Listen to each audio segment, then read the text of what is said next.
साथियों, चैनल पर आपका फिर एक बार स्वागत है।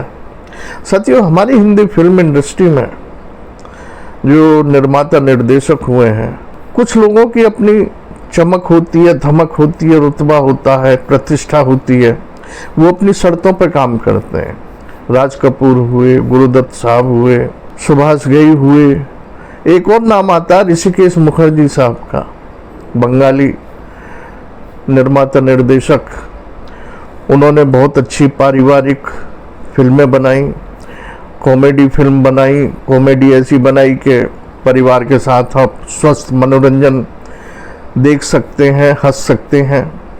चुपके चुपके ऐसी एक फिल्म थी जिसमें धर्मेंद्र, शर्मिला टैगोर, अमिताभ बच्चन, जया भादुड़ी, ओम प्रकाश जैसे दिग्गज कलाकार थे। साथियों, हिंदी फिल्म इंडस्ट्री में जो स्टार बन जाते हैं उनके नखरे भी होते हैं।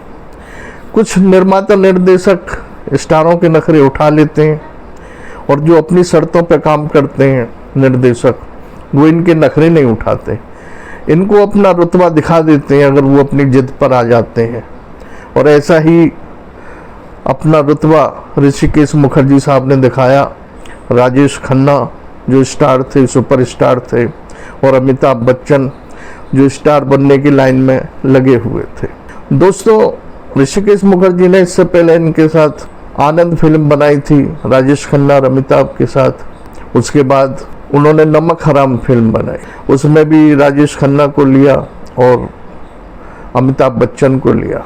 उसमें और भी कई कलाकार थे, रजा मुराद साहब थे, रेखा भी थी। इस फिल्म के दौरान एक ऐसी घटना हुई कि ऋषिकेश मुखर्जी का पारा 7वें आसमान पर चढ़ गया।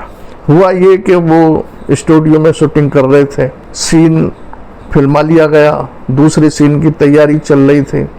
तभी राजेश खन्ना साहब अपना फ़ोन करने चले गए। फ़ोन करने वो जो जहाँ शूटिंग हो रही थी स्टूडियो में, उसके बाहर चले गए, गेट के बाहर। वहाँ फ़ोन था। पहले इतनी सुविधा नहीं थी कि मोबाइल फ़ोन नहीं थे कि वो अपना सेट पर ही फ़ोन कर लें, तो उन्हें बाहर जाना पड़ता था जहाँ फ़ोन का सेट रखा होता था, एक रूम बना होता था। वहाँ गए, 1 घंटा गुजरा, 2 घंटे गुजरे, 3 घंटे गुजरे। ऋषिकेश मुखर्जी ने अपने असिस्टेंट से पूछा कि हमारी फिल्म के नायक कहाँ हैं, तो उनके सहायक ने कहा कि साहब वो फ़ोन करने गए हैं, कि 4 घंटे हो गए अभी तक नहीं लौटे। कि अमित बच्चन कहाँ है, कि साहब वो भी फ़ोन करने गए। ऋषिकेश मुखर्जी का पारा 7वें आसमान पर चढ़ गया। 4 घंटे के बाद राजेश खन्ना साहब आए, उसके बाद अमिताभ बच्चन आए। ऋषिकेश मुखर्जी का पारा चढ़ा हुआ तो था ही।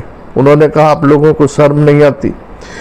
निर्माता का पैसा लगा हुआ है, अब तक पता है 4000 रुपये का नुकसान हो चुका। 1-1 मिनट का पैसा जाता है स्टूडियो में, इतने इक्विपमेंट है, इतने आदमी काम कर रहे हैं, आप लोग अपने फ़ोन करने की मस्ती में लगे हुए, 4 घंटे बर्बाद कर दिए, 4000 का नुकसान कर दिया फ़ोन करने के चक्कर में। कम से कम निर्माता की तरफ तो सोचो। उन्होंने चौकीदार को बुलाया, गेट का ताला लगा दो, मैं देखता हूँ कि कौन जाता है फ़ोन करने, और जब तक ये शूट पूरा नहीं होगा, सीन पूरा नहीं होगा, तब तक कोई भी स्टूडियो से बाहर नहीं जाएगा। चौकीदार को बुलाकर उन्होंने गेट का ताला लगा दिया, चाबी अपनी जेब में रखी और दोनों सुपरस्टारों से कहा कि अब आप स्टूडियो से बाहर तभी जाएंगे जब सीन पूरा हो जाएगा, जो आज का शेड्यूल है वो पूरा हो जाएगा। और वो सीन रात 3 बजे तक ऋषिकेश मुखर्जी ने फिल्माया और वो शूट पूरा किया। उसके बाद उन दोनों को बाहर जाने की इजाज़त दी गई। ऐसा नहीं है कि हर निर्माता निर्देशक ने इन सुपरस्टारों के नखरे उठाए हों। जिनकी प्रतिष्ठा थी, जिनकी धमक थी, जिनकी धाक थी, उन्होंने अपनी जो ओहदा होता है, जो ताकत होती है, अगर कोई बात इन स्टारों ने गलत की तो उनको उसका जवाब भी दिया और उनको औकात बताई कि डायरेक्टर की पावर क्या होती है, निर्माता की पावर क्या होती है। आपने वीडियो देखी, सुनी, इसके लिए आपका आभार, धन्यवाद।